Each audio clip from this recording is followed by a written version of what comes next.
U-Isangs Ula noHasin Mujahid basebhokisini basolwa ngokukhukhutisa abantu kanti umbuso uyasiraga isibawo sabo sebheyili.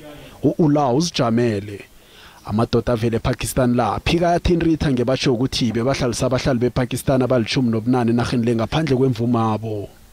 uJuwila uthi umngane wakhe emnyangeni wezangikhaya ePitori wambawa wabona ahlalisa umuntu othileko kodwa nakathi phapha wabona kufika abantu abali-18 balethwa umuntu ongaziwako wahlala nabo ama-eri ama-28 ngaphambi kokuthi abotshwe.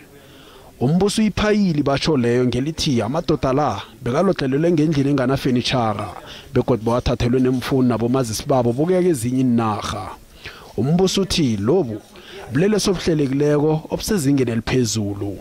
Uthi abantu bakhukhuthisa ukusuka ePakistan neBangladesh bayokudlulisa eKhatar neMozambique kwenziwa imali ngakho lokho. Uthi bakhukhuthisa amadoda ali-18 la bawafihla khona bazokuthola imali ngabo.